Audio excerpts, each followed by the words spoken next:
The twin girls mysteriously vanished while under their father's custody, but then their grandmother discovers something shocking. Beth arrived at her former home, parking outside the colonial-style house she left 10 days ago. The once pristine colonial house now showed signs of neglect. The white paint was peeling around the window frames, and the normally immaculate garden had weeds sprouting between the flower beds. She brushed her shoulder-length brown hair from her face and sat in her car for a moment, trying to compose herself after a morning spent putting up flyers of her missing twin daughters around town. Her hands still ached from stapling the papers to telephone poles and community boards.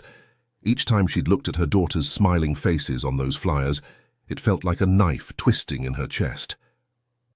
Emma and Lily, only 4 years old, had been missing for 4 days now, 4 days of hell that Beth couldn't have imagined in her worst nightmares. She took a deep breath, gathering her strength before stepping out of the car. The neighborhood was quiet this afternoon, almost eerily so. No children playing in yards, no dogs barking, as if the entire street was holding its breath, waiting for news about the missing twins. Beth walked up the cracked concrete path to the front door. The front door unlocked with the same key she'd used for years. Apparently changing the locks hadn't been on Peter's priority list since she'd moved out. Inside, the house smelled musty, with undertones of whiskey that made her stomach turn. The hardwood floors that she'd once polished religiously were now dull and scuffed. "Hello?" she called out, her voice echoing through the foyer. Beth entered the living room to find Detective Morris waiting, his notepad already open on his knee. Her estranged husband Peter sat on the couch looking disheveled, his usually neat reddish-blonde hair uncombed, a 3-day stubble darkening his jaw. His mother Claire, a frail woman in her 70s with thin white hair, sat rigidly in an armchair clutching a handkerchief. Her knuckles were white from the tension. "Mrs. Harmon," Detective Morris nodded, standing to greet her.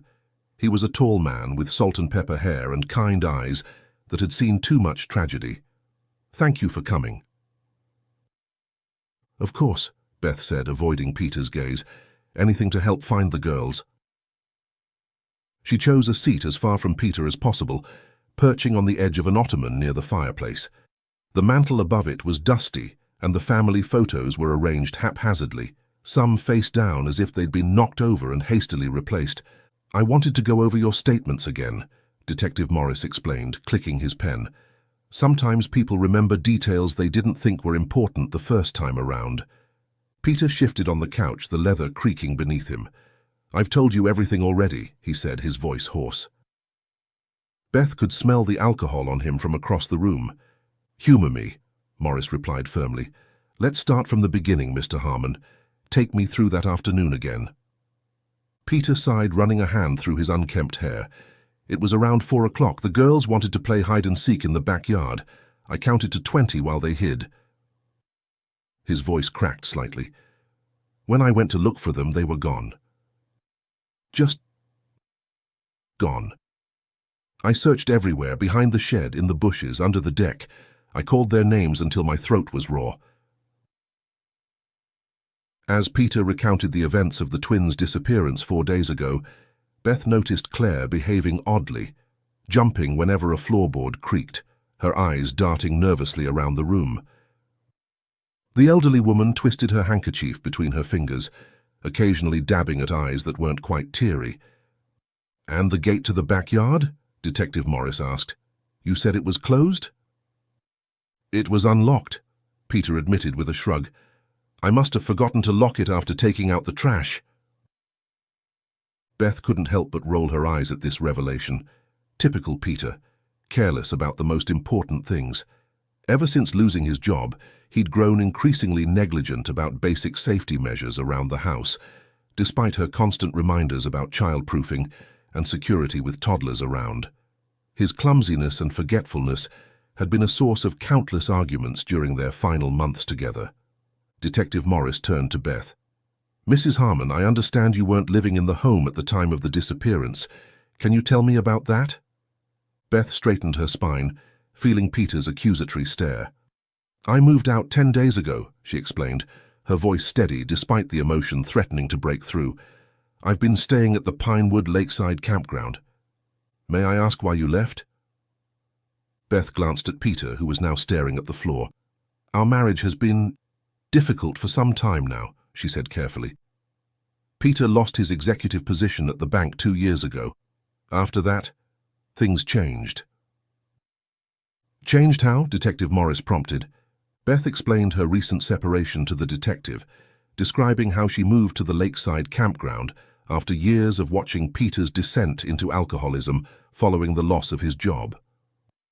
The drinking had started gradually, a few beers after dinner, then a bottle of wine each night, eventually graduating to whiskey at all hours. She'd tried to be supportive, encouraging him to seek help, but Peter had resisted, insisting he could handle it. I stayed as long as I could, Beth said, her voice barely above a whisper, for the girls.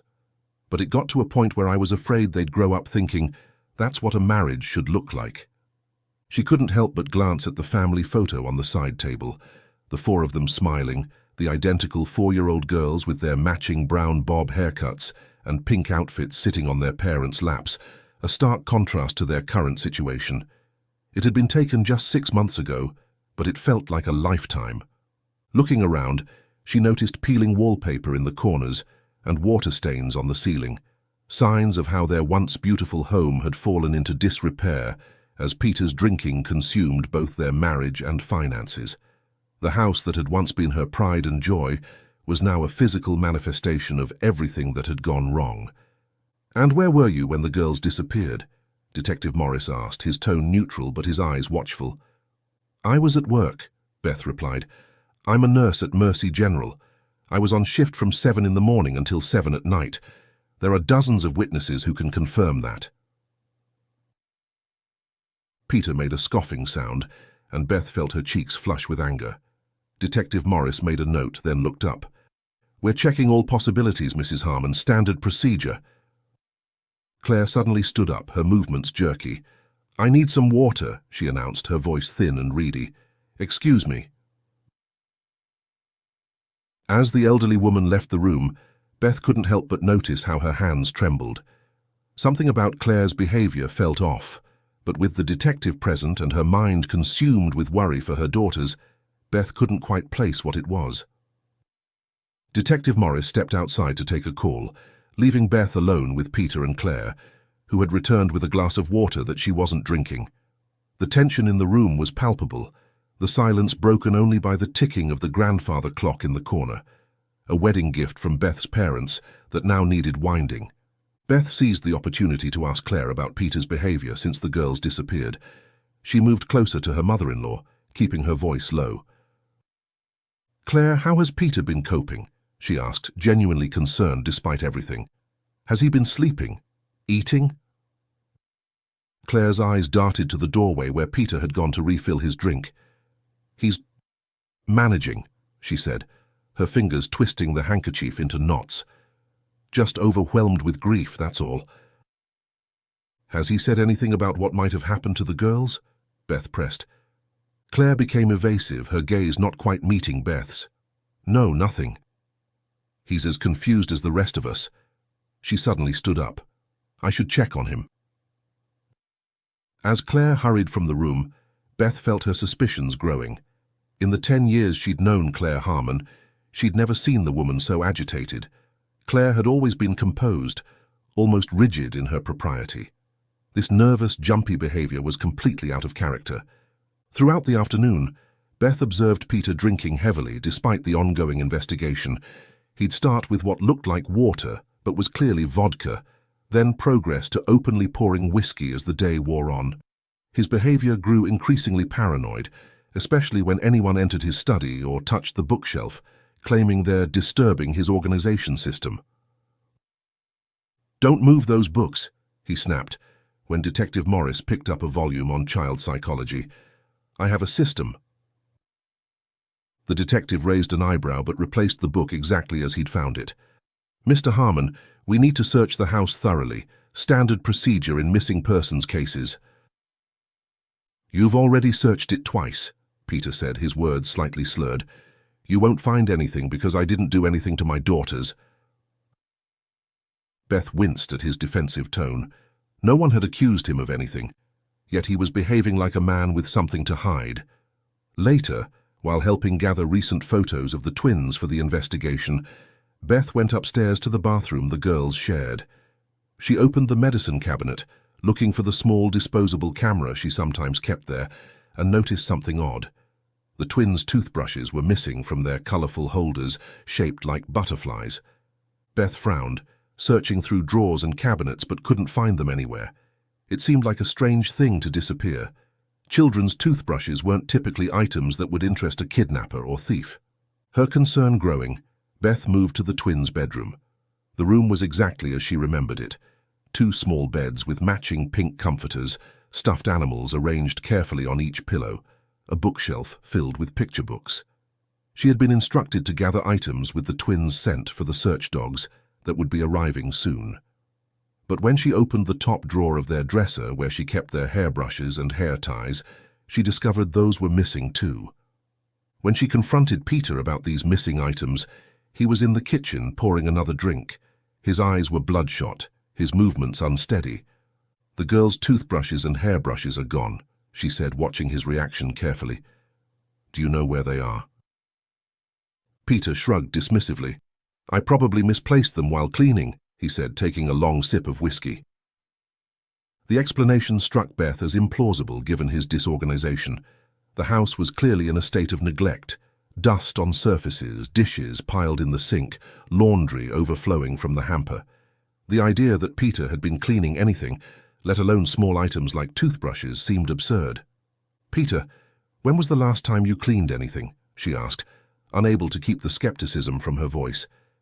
His face darkened. "What's that supposed to mean? You think because you left I can't take care of our home, our children?"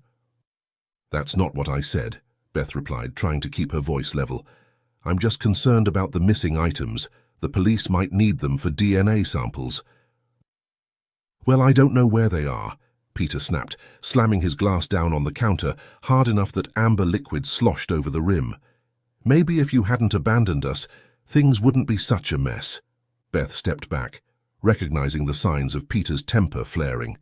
It had been like this in the months before she left. His mood swinging wildly, innocent questions interpreted as accusations, everything she said twisted into an attack. "I didn't abandon our daughters," she said quietly. "I was trying to create a healthier environment for all of us." Peter laughed bitterly. "And how's that working out?" "Our daughters are missing, Beth. Missing, while you've been playing house in your little camper." Before Beth could respond, Detective Morris returned to the kitchen, his expression grim. "Mr. Harmon, we need to take another look at your backyard. The K9 unit is here." As Peter followed the detective outside, Claire appeared in the doorway, looking even more anxious than before. She hesitated at the threshold, her thin fingers still working the handkerchief. Her eyes darted nervously around the kitchen, as if checking whether they were truly alone. "Beth, Claire started, her voice barely above a whisper, then stopped abruptly when Peter's voice carried from the yard. Her expression shifted instantly from tentative resolve to fearful withdrawal. Without finishing her thought, she turned and hurried back toward the living room, leaving Beth alone with her growing suspicions. Beth watched her mother-in-law's retreat, the aborted conversation adding another layer to her unease. Whatever Claire had wanted to say, it clearly couldn't be spoken where Peter might overhear. For the next hour, Beth wandered the house restlessly, examining the twins' belongings and searching for any clue the police might have missed, while Detective Morris interviewed neighbors, and Peter remained outside with the K9 unit. Eventually, she found herself in the kitchen, unable to stand the chaos any longer. She was washing dishes that had clearly been sitting for days, trying to keep her hands busy to prevent herself from falling apart completely, when Claire entered. The older woman approached nervously, twisting her handkerchief and beginning to whisper something about the girls, her voice trembling. "Beth, I need to tell you something," Claire said, her voice barely audible over the running water. "About the girls, I think—" Before Claire could reveal anything, Peter appeared in the doorway with a glass of whiskey. His eyes darted suspiciously between them, bloodshot and unfocused. Claire paled visibly, her sentence cutting off mid-thought. "What are you two whispering about?" Peter demanded, leaning against the doorframe for support. "Nothing, dear," Claire said quickly, her entire demeanor changing in an instant. "I was just telling Beth we should make more flyers, perhaps with a different photo this time." Beth turned off the water, drying her hands on a dish towel as she studied her mother-in-law. Claire was lying, that much was obvious, but why? What had she been about to say about the twins? "That's a good idea," Beth said carefully, playing along. "I have some recent pictures on my phone we could use." Peter's gaze lingered on his mother, suspicion written across his features before he turned his attention to Beth. "The police were asking about you earlier," he said, his tone accusatory. "About your whereabouts the day the girls disappeared." Beth felt her heart rate quicken. "I already told them I was at work. My supervisor can confirm that." "Before work," Peter pressed. "They wanted to know where you were before your shift started." "I was at the campground," Beth replied, confused by this line of questioning. "I went straight from there to the hospital." Peter took a long sip of his whiskey. "Funny thing is, no one saw you at the campground that morning. The manager said your camper was there, but you weren't." Beth stared at him, bewildered. "That's because I left early for work. I had a 7 a.m. shift, Peter. I left the campground around 6:15. "So you say," Peter muttered, swirling the amber liquid in his glass. The implication hung in the air, and Beth felt a surge of anger. "Are you suggesting I had something to do with our daughter's disappearance?" Peter shrugged, a gesture that seemed calculated to provoke her. "I'm just saying it's interesting that you suddenly abandoned your family, and 10 days later, our daughters vanish without a trace." "I didn't abandon anyone," Beth said through gritted teeth. "I left you, Peter, not the girls. I was planning to file for custody once I had a proper place for us to live." "Ah, there it is," Peter said, his voice rising. "You were going to take my daughters away from me." Claire stepped between them, her thin hands raised placatingly. "Peter, please, this isn't helping find the girls." But Peter was too far gone, the alcohol fueling his paranoia and anger. He turned his accusations toward Beth, suggesting that if she hadn't abandoned their family, none of this would have happened. His words became increasingly cruel, designed to wound. "Maybe you took them," he said, pointing an unsteady finger at Beth. "Maybe this whole thing is your sick way of punishing me." "That's absurd," Beth gasped, genuinely shocked by the accusation. "They're my children. I would never—" "The police think it's possible," Peter interrupted. "They've been asking questions about your mental state, about how you've been handling the separation." Beth looked to Claire for support, but the older woman had retreated into herself, staring at the floor as if it might open up and swallow her. The tension escalated as Peter, now visibly drunk, suggested Beth's fragile mental state might be causing her to block out memories. He twisted her words and actions, attempting to cast suspicion on her. "Remember when you had that postpartum depression?" Peter said, his voice dripping with false concern. "How you couldn't remember whether you'd fed the girls or not. How you'd cry for hours over nothing." Beth felt her face flush with anger and shame. Her postpartum depression had been a difficult time, one that she'd worked hard to overcome with therapy and medication. For Peter to use it against her now was beyond cruel. "That was different," she said quietly. "I got help. I got better." "Did you?" Peter challenged. "Or are you just pretending to be better? Maybe you had some kind of episode. Maybe you took the girls somewhere and don't even remember doing it." "Stop it," Beth said, her voice breaking. "Just stop it, Peter. This isn't about me or you, it's about finding Emma and Lily." Peter's face contorted with rage. "Don't tell me what this is about. They're my daughters too, and they disappeared while under my care, and now everyone's looking at me like I'm some kind of monster." He slammed his glass down on the counter so hard it shattered, sending shards of glass and whiskey across the tile floor. Claire let out a small cry of alarm, backing away from her son. "Get out," Peter demanded, pointing toward the door. "Get out of my house, Beth, now." "Peter," Claire began, but he cut her off with a look. "This is my house," he continued, his voice rising to a shout. "My family. You gave up the right to be here when you walked out that door 10 days ago. Beth looked at Claire, who watched this confrontation with visible distress but remained silent. There was something in the older woman's eyes, a plea, perhaps, or a warning, but whatever she wanted to communicate, she couldn't say it in front of Peter. "Fine," Beth said, gathering her purse and phone. "I'll go, but this isn't over, Peter. I will find our daughters." As she walked toward the door, she heard Peter mutter behind her, "Maybe you should start by checking your own camper." The accusation hung in the air as Beth stepped outside into the fading afternoon light, tears of frustration and fear burning her eyes.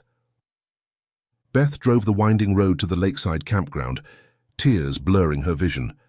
The sun was setting over the water, casting long shadows across the narrow road that snaked through the pine forest. In different circumstances, she might have found the view beautiful, the lake shimmering in the distance, the trees swaying gently in the evening breeze. Now, it only emphasized her isolation. She pulled into the gravel parking area beside her small camper that had become her temporary home. It was a modest 16-foot travel trailer, nothing fancy, but it had been all she could afford when she made the decision to leave. The campground was nearly empty this time of year, with only a few other campers scattered around the perimeter of the lake. Beth felt the isolation more acutely than ever as she stepped out of her car. The accusations Peter had hurled at her echoed in her mind. Could the police really suspect her of involvement in the twins' disappearance? The thought was so absurd, it would have been laughable if the situation weren't so dire. Emma and Lily were her world. Everything she did was for them. Inside the camper, Beth turned on the small space heater to chase away the evening chill. The interior was cramped but tidy, a small dinette that converted to a bed, a tiny kitchenette with a 2-burner stove, and a bathroom barely big enough to turn around in. She'd made it as homey as possible, with a colourful throw blanket and a few family photos, including one of the twins on their 2nd birthday just 3 months ago. Beth heated a can of soup on the tiny stove, but could only manage a few spoonfuls. Her appetite had vanished the moment her daughters did. The soup grew cold as she sat at the dinette, her mind replaying Peter's accusations and Claire's strange behavior, searching for what she might be missing. There was something off about the whole situation. The missing toothbrushes and hairbrushes, Claire's nervous behavior, Peter's paranoia about his study and the bookshelf. None of it made sense if the girls had truly been abducted from the backyard by a stranger. Beth pulled out a notebook and began to write down everything she could remember from the past few days, trying to organize her thoughts.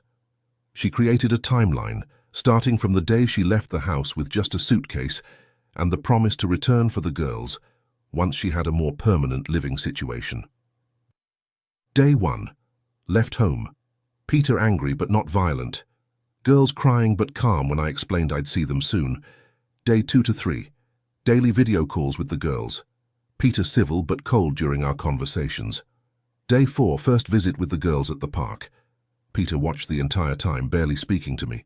Day 5. Video calls becoming tense. Peter interrupting and cutting calls short. Day 6. Girls reported missing. Peter claims they vanished during hide-and-seek in the backyard. Day 8 to 10. Endless searching, police interviews, putting up flyers around town. No leads. Beth set her pen down and rubbed her temples. Peter's explanation about misplacing the girls' toothbrushes and hairbrushes while cleaning echoing in her mind. The man she'd lived with for years could barely remember to put his dirty clothes in the hamper. The idea of him suddenly cleaning small bathroom items was absurd. Something wasn't adding up, and her instincts as a mother were screaming that there was more to this story.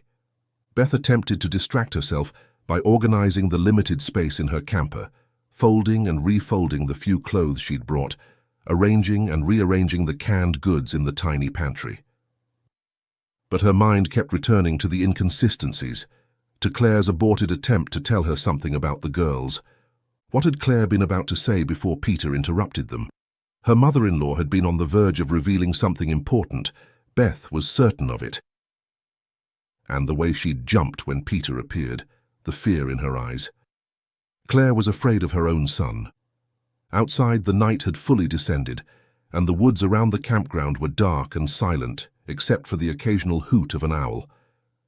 Beth checked her phone for the 100th time, hoping for news from Detective Morris, but there were no messages. She felt utterly alone, cut off from her daughters and from any hope of finding them. A soft knocking on her door startled Beth from her thoughts. Her heart raced as she approached the door cautiously. Who would be visiting her here at this hour? For a brief, hopeful moment, she wondered if it might be Detective Morris with news about the twins. She peered through the small window in the door and gasped.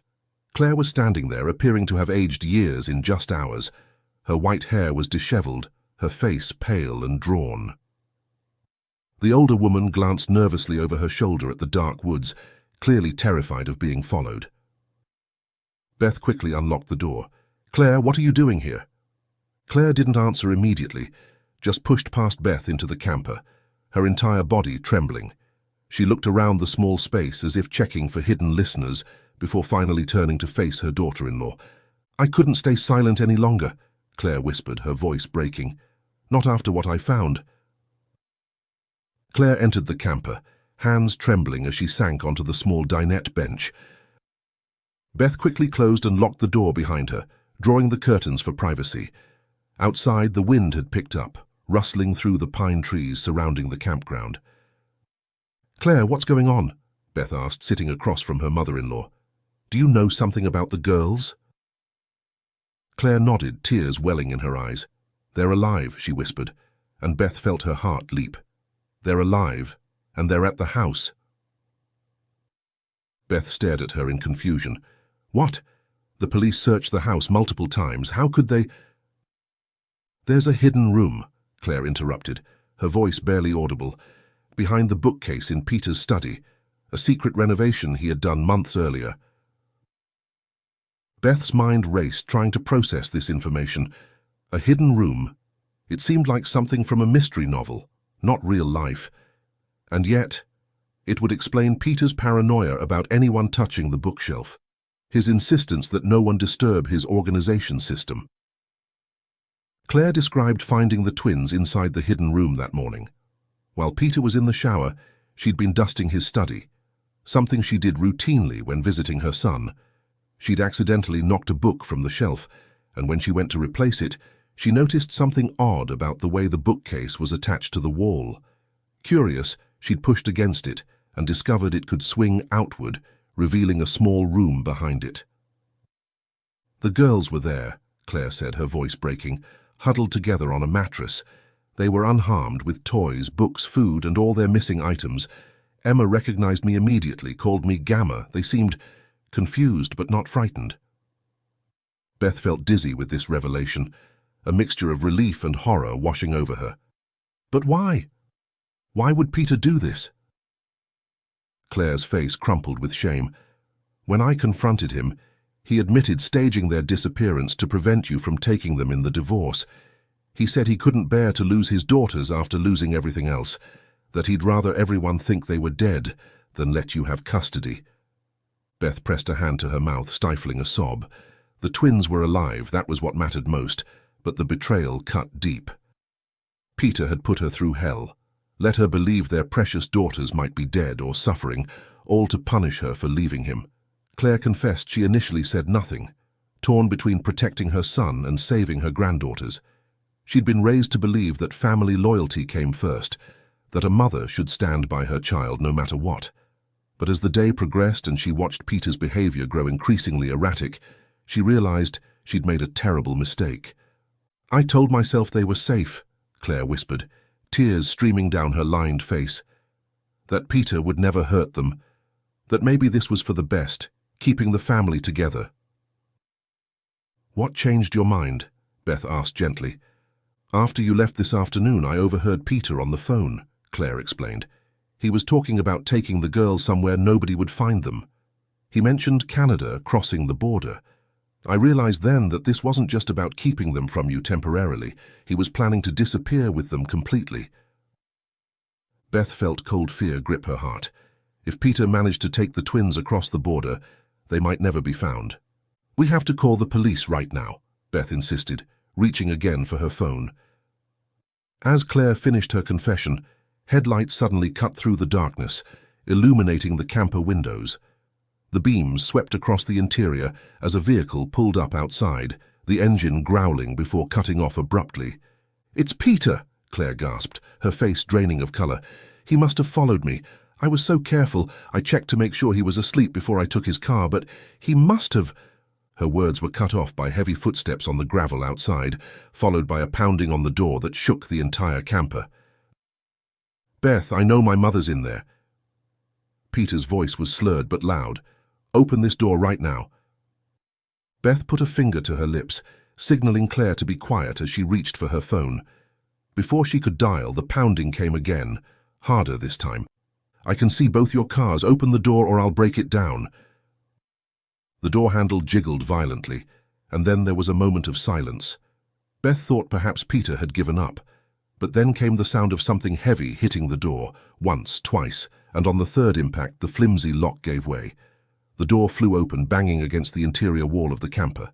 Peter stood in the doorway, swaying slightly, his face contorted with rage. In his right hand he held a gun. "Hello, ladies," he said, stepping into the camper and closing the door behind him. "Having a nice chat about me?"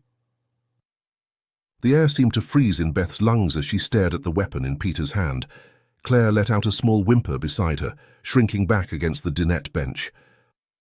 For a heartbeat, nobody moved, the three of them locked in a terrible tableau illuminated only by the camper's dim interior lights. Then Peter's composure shattered completely.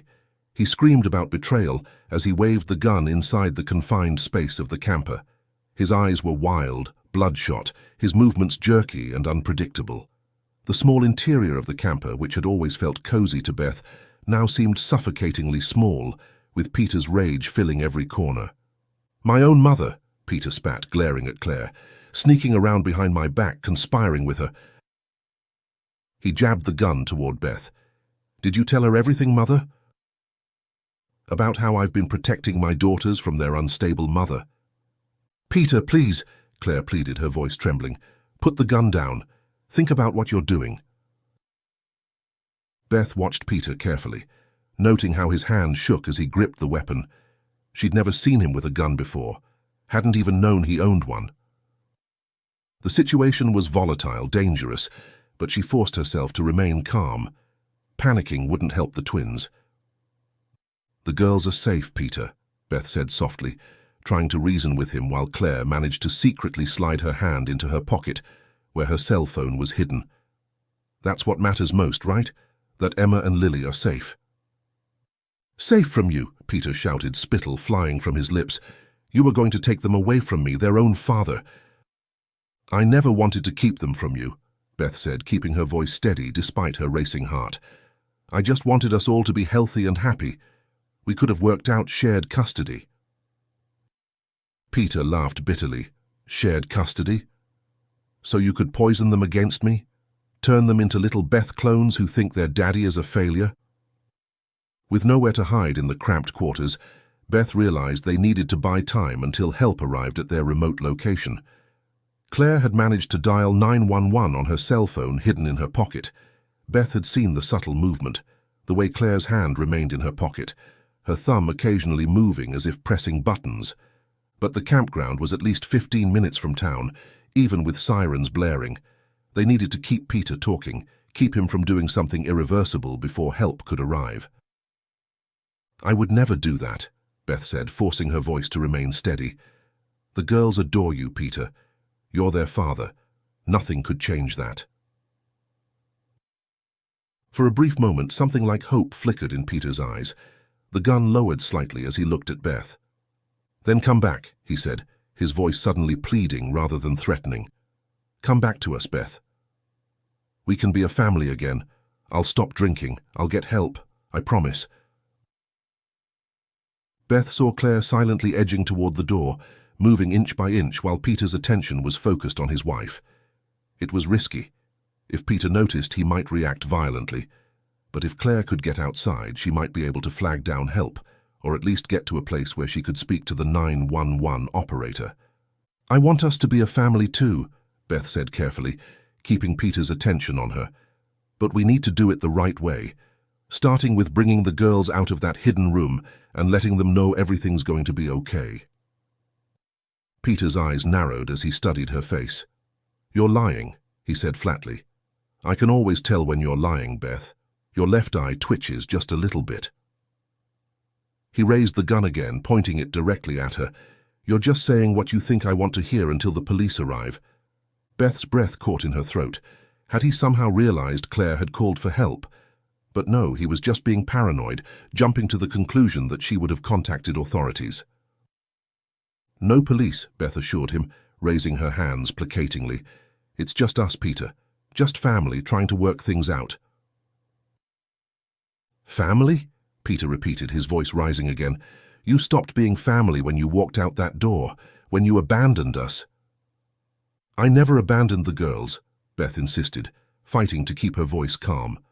"I was always coming back for them." "Liar!" Peter roared, his finger tightening on the trigger. In that moment, several things happened at once. Claire lunged for the door, throwing it open to the night air.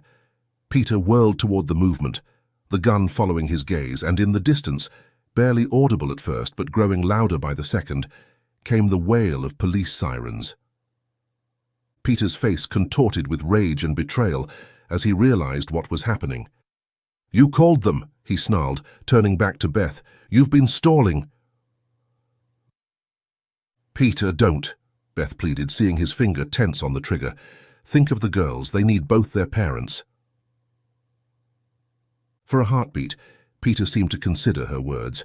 His hand wavered, the gun lowering slightly as hope flickered across his face. Beth saw a glimpse of the man she had once loved, vulnerable, hurt, desperate for connection. "They need their father," Peter whispered, his voice breaking. "I'm their father." "Yes, you are," Beth agreed softly, "and they love you so much, but this isn't the way, Peter. This isn't who you really are." The sirens grew louder, piercing the night. Blue and red lights began to flash through the trees surrounding the campground, illuminating the interior of the camper in alternating colors. Peter's face twisted as reality crashed back in. "It's too late," he said, his voice hollow. "They'll take the girls, they'll take me away, I'll lose everything."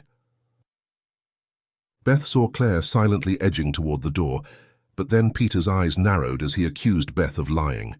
The momentary connection was gone, replaced by paranoia and rage. "You never intended to come back," he snarled.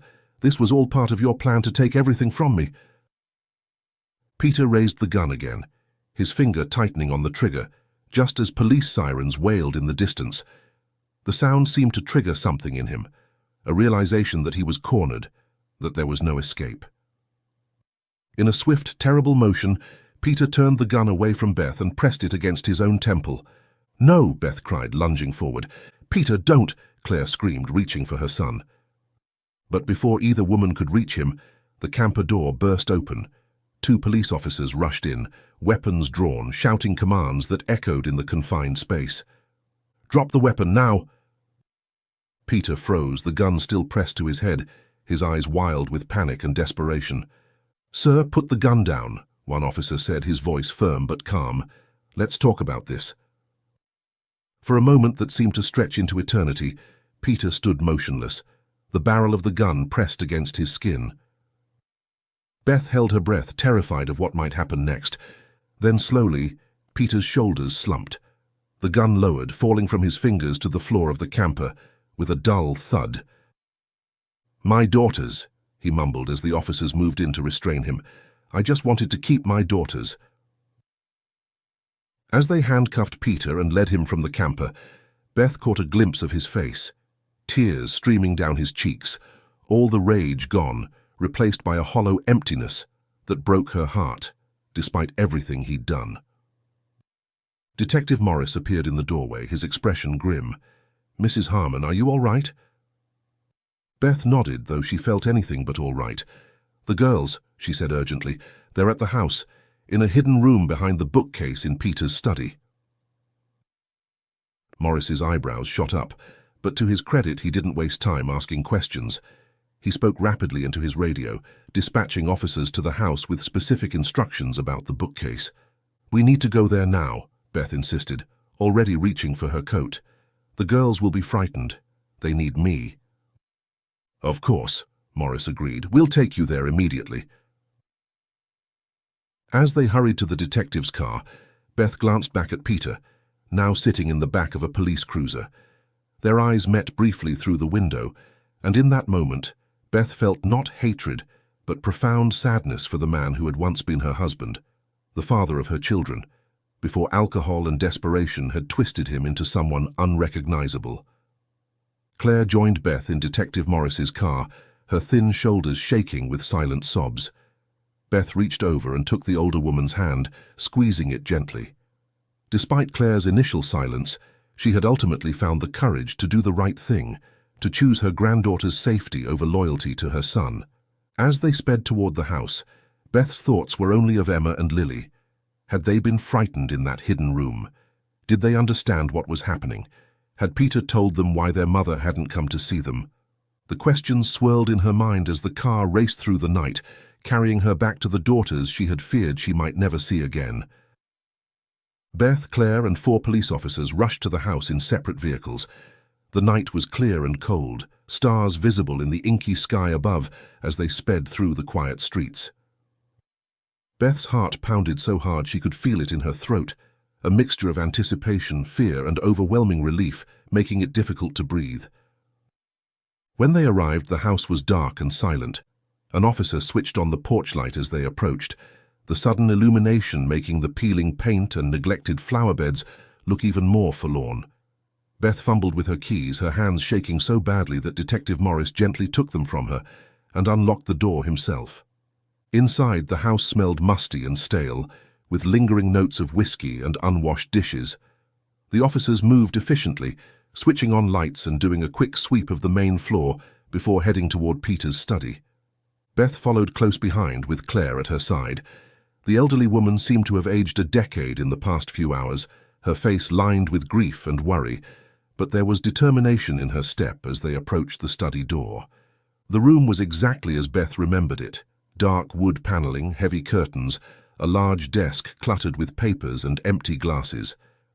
The bookcase that covered the far wall seemed ordinary enough, filled with leather-bound volumes that Peter had collected over the years, many of them unread but impressive looking. "It's behind there," Claire said, pointing with a trembling finger. "There's a mechanism, a latch or something. Peter showed me once, years ago, when the house was first built. It was supposed to be a panic room in case of intruders." One of the officers approached the bookcase, examining it carefully. "Ma'am, do you remember how to open it?" Claire shook her head. "I just pushed on it earlier today and it moved. I think it might have been left unlocked." The officer tried pushing on various sections of the bookcase, but nothing happened. After several attempts, he turned to his colleagues. "We might need tools to force it open." "No," Beth said firmly. "My daughters are in there. We're not using crowbars or anything that might frighten them more than they already are." She approached the bookcase herself, running her hands along the shelves, looking for anything unusual. As her fingers traced the spines of the books, she noticed one that seemed different from the others, a copy of The Secret Garden that had been a gift from Beth to Peter on their first anniversary. Unlike the other volumes, this one was pulled slightly forward. Acting on instinct, Beth pulled the book further out. There was a soft click, and the entire right section of the bookcase swung outward an inch or two. "That's it," Claire whispered. "That's how he must have been opening it." An officer forced open the bookshelf, revealing the hidden room behind it. Beth's heart stopped for a moment as light spilled into the darkness, illuminating the small space beyond. There, huddled together on a mattress on the floor, were Emma and Lily.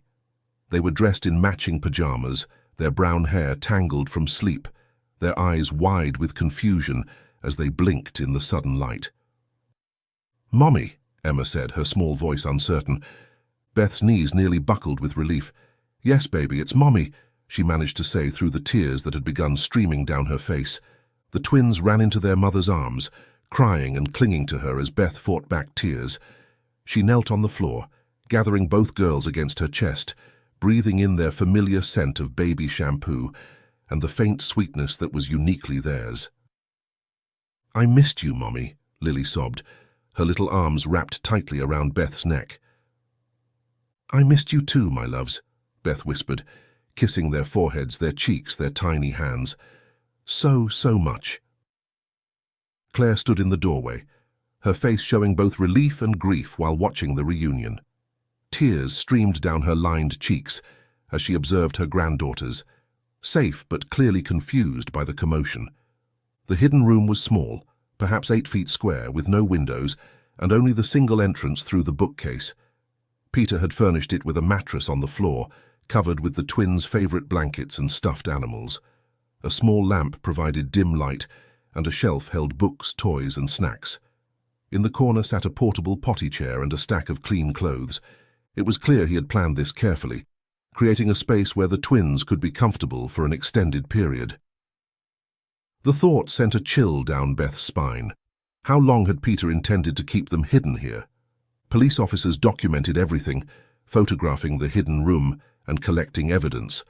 One officer carefully bagged the missing toothbrushes and hairbrushes that sat on a small shelf, while another took pictures of the room's layout and contents. "Gamma, why are the police here?" Emma asked, looking up at Claire with confusion. "Daddy said we were playing a special hiding game." Claire knelt beside the girls, her voice gentle despite her obvious distress. "The game is over now, sweetheart. You're going home with your mommy." "But Daddy said Mommy was lost," Lily said, her lower lip trembling. "He said we had to hide until she found her way back." Beth felt a surge of anger at Peter's manipulation, but she kept her voice calm for the girls' sake. "I was never lost, my loves. I was looking for you everywhere, and now I've found you, and we're going to be together." Detective Morris approached, his expression softening as he observed the reunion. "Mrs. Harmon, we'll need to take the girls to the hospital for a checkup. Standard procedure in cases like this." Beth nodded, understanding the necessity even as she dreaded separating from her daughters again, even briefly. "Of course, can I stay with them?" "Absolutely," Morris assured her. "We'll need statements from all of you, but that can wait until tomorrow. For now, let's make sure the girls are healthy." Beth comforted her daughters, assuring them they're safe now while trying to process the betrayal herself. She couldn't allow herself to fall apart, not when Emma and Lily needed her to be strong. There would be time later to deal with her own emotions, the anger, the relief, the lingering fear. "Are we going to the doctor?" Lily asked, her small face scrunched with worry. "Just for a quick checkup," Beth assured her, smoothing her daughter's tangled hair. "The doctors want to make sure you're both healthy and strong." "Like when we get our shots?" Emma asked, clearly not thrilled with the prospect. Beth smiled, her heart overflowing with love for these resilient little girls. "No shots today, I promise. Just a nice doctor who wants to make sure you're okay." An ambulance arrived outside, and paramedics entered to check the twins. The EMTs were kind and gentle, speaking to the girls in cheerful voices as they took their vital signs and asked simple questions about how they were feeling. "Your daughters seem to be in good health," one paramedic told Beth, "but we should still transport them to the hospital for a more thorough examination." Beth insisted on staying with her daughters every moment as they're guided outside to the waiting ambulance. The night air was cool, and she wrapped a blanket around each girl as they walked to the vehicle. Emma and Lily looked around with wide eyes, clearly confused by all the activity. The police cars with their flashing lights, the neighbors who had begun to gather on their porches to watch the commotion. "Where's Daddy?" Emma asked suddenly, looking back at the house. Beth exchanged a glance with Detective Morris, unsure how to answer. How did you explain to a 2-year-old that her father had hidden her away and lied to everyone? "Daddy had to go somewhere for a while," Claire said gently, saving Beth from having to respond. "But he loves you very much." It wasn't the whole truth, but it was enough for now. There would be time later for more difficult conversations, for healing the wounds that Peter's actions had created. For now, all that mattered was that Emma and Lily were safe, and they were going home. Beth and Claire rode in the ambulance alongside the twins as they headed to the hospital. Emma and Lily lay side by side on the gurney, holding hands as they had since infancy. "Why did Daddy make us hide in the wall?" Lily asked, her small face serious. Beth stroked her daughter's hair. "Daddy was confused, sweetheart. He made a mistake." He said it was a special game, Emma added, but I didn't like it. It was dark and scary sometimes. Beth felt her heart breaking at these simple words. I know, baby, but the game is over now and you don't have to be scared anymore. At the hospital, the twins were examined while Beth answered questions about their medical history. The girls clung to their mother, frightened and confused. While the twins underwent their checkup, Beth and Claire sat side by side in the waiting room. I made the same mistake twice, Claire whispered. First with Peter's father, then with Peter himself. I chose loyalty to a man over the safety of a child. Claire explained that watching her granddaughters through the crack in the hidden door, she saw the same fear she once felt in her own abusive marriage. I couldn't let another generation of children grow up thinking that love means control and fear, Claire said, her voice stronger now. When I heard Peter talking about taking them away, crossing the border, I knew I had to break the cycle. What will happen to Peter? Claire asked, her voice small. I don't know exactly. He'll face charges, but he'll also get help, Claire. The kind of help he should have had years ago. Claire nodded, tears streaming down her lined face. I failed him, she whispered. No, Beth said firmly. You gave him what you could with what you knew then. And today you saved your granddaughters. That's not failure, that's courage. When a nurse appeared to tell them the girls were asking for them, Beth invited Claire to come along. Claire seemed surprised. You still want me in their lives after everything? You're their grandmother, Beth said simply. You made a mistake, but then you made it right.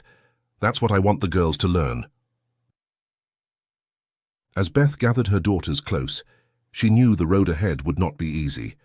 But looking at her daughters' faces, at their resilience and trust despite what they'd been through, Beth felt hope rising within her. The cycle of trauma that had shaped Peter's life would end with him. Emma and Lily would grow up knowing what healthy love looked like. Love that set you free rather than locked you away. For now it was enough that they were safe, that they were together, and that the long night of fear and separation was finally over. Tomorrow would bring its own challenges, but they would face them as a family, bound by love and the promise of a better future.